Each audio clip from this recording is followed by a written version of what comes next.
morning, bright visionaries. Hello once again. Jessica Robinson here with you with your light guide, and we are talking today about water having memory and the importance of knowing that and remembering that we are consuming that. Um, there have been a lot of experiments, and science has now fundamentally proven that water does have memory. It can react to its surroundings. So if it is, there is Dr.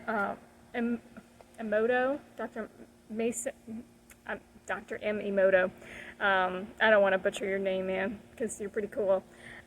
He did a water experiment, and he would basically play different frequencies, say different words, and it, fear, he would say like more negative things, and the water that he observed would have a more fractured state. Whereas if you played, more classical music or said more positive words and phrases like love, hope, those 10 words I made a video about to add to your vocabulary, linked down below.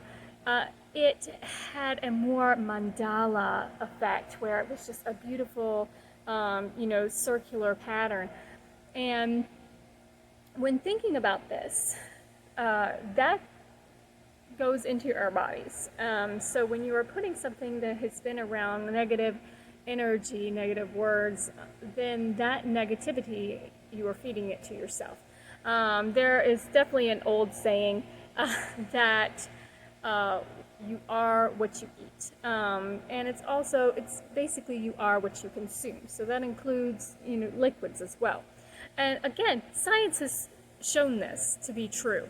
But people, they can understand it, but then they don't truly either apply it or they don't realize what a big statement that is. You are what you consume. So, people have shown if you're drinking lots of sodas, that kind of stuff, you're typically not as fit, you're not as healthy. You probably are more overweight. You might have diabetes. You might have, all of these, factors that are because of sugary substances, the things that you're eating as well. And I actually, myself, this has happened to me, and I've seen it with one of my husband's best friends, where he was, and same with me, he was more overweight, and he basically, went to the doctor. Now, the doctor thing didn't happen to me. I've always been pretty fit because I've done dance for the majority of my life. Is it the majority still? I still dance, but when I was younger until into college, I danced professionally. And so, but I could definitely tell physically that I have had a difference since I have changed the way that I consume. And with my husband's friend, he had gone to the doctor. The doctor told him, this is not good.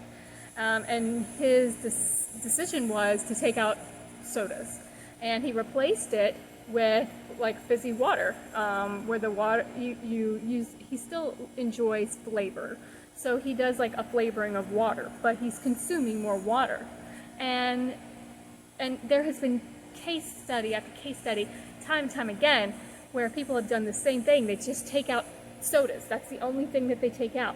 And they replace it with, like a juice, a natural juice, or like a hint water where it has like a little bit of flavoring in it. And it is a night and day difference. They could lose, 20 or more pounds depending on the person because everyone's different. But that is only in health alone. That's only speaking to the health portion of your body. That's not even talking about the mental side of it, where you are what you eat. Everything is connected in your body, your mental state as well, your emotional state. And that is because, your conscious is making a lot of people don't enjoy hearing that their mind, that's their ego, doesn't control their body, but it is their conscious. And their conscious is a part, it's fed into, woven into this, this avatar of ours. And so it is affected by what we are consuming.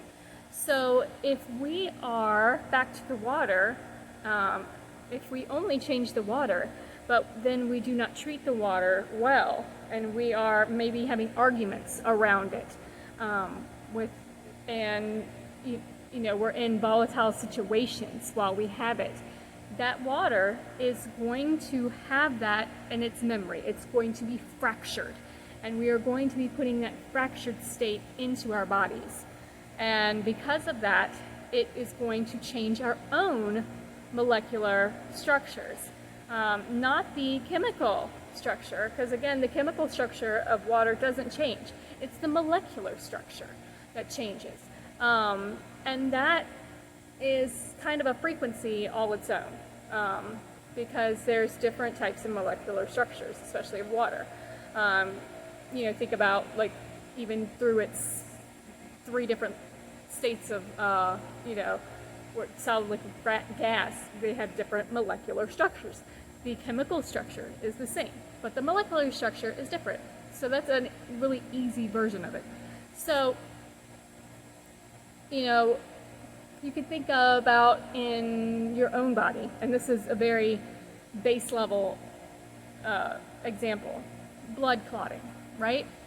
Your blood itself is the same. It has the same chemical structure.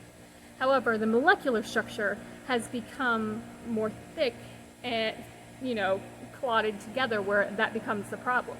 So, and I'm not saying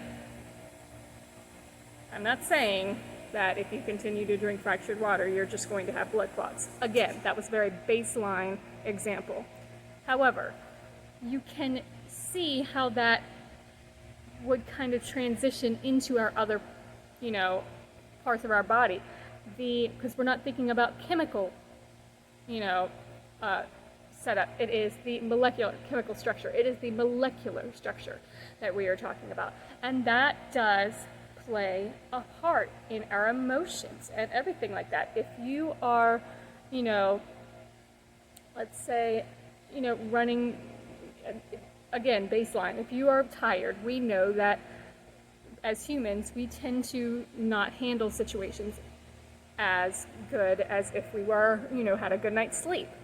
So feeding ourselves this stuff continuously is slowly changing our molecular structure, and we are not going to be able to handle, we are going to be feeding ourselves fear, feeding ourselves anger, feeding ourselves anxiety. And it is merely all a difference in how we treat that. And a lot of people have really separated themselves from nature. There was a movement, and I was completely campaigned for this movement, that water is life, when the Dakota pipeline was being discussed and debated if it should happen, and things have moved on from then. But that campaign should never die, because water is life. It is in everything. We are 70% water.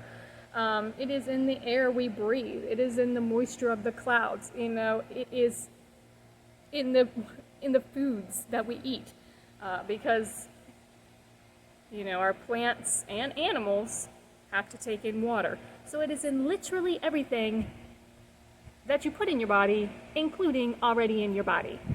So the way you treat that is what you get back.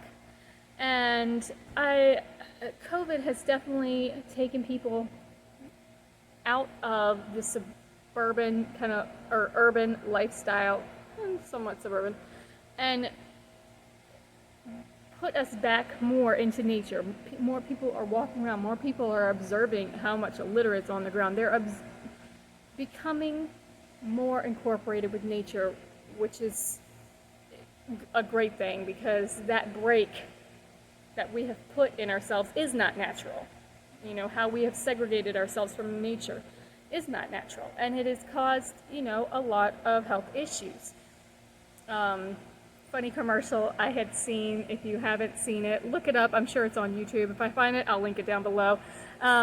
It is RX Nature, and it just appears, you know, like one of those health new medicine advertisements where they typically have, like, you know, if you have this side effect, this adverse side effect, this adverse side effect, you should probably stop taking it. They kind of base it on that, but they bring to light the fact that nature is so good for you. It is so healthy for you. Excuse my hands. I was tie-dyeing with my kids today. Yay! But nature has so much for you. It's so good for you. And we have forgotten that as a whole. We have forgotten that that we are, you know, we like to think of ourselves as humans, and we are apart from nature. We are not in the animal kingdom. This is our world to manipulate. But it's not so. This is our world to protect. It is our home. And when we are in our houses, we don't seem to have, you know, a hard time understanding that we protect our homes. We keep them nice. But when it becomes large, as in a planet, we somehow, all of a sudden, that's not our home? We don't live here? What? That's a connection that we have severed, that we are slowly, thanks to COVID, starting to mend. And I hope, even though things are slowly getting back to quote-unquote normal, that we do not cut the ties again, because so much pollution has happened due to that severing of ties. Ecosystems are being ruined from it. Our own personal ecosystem has, you know, tanked over the years because of it.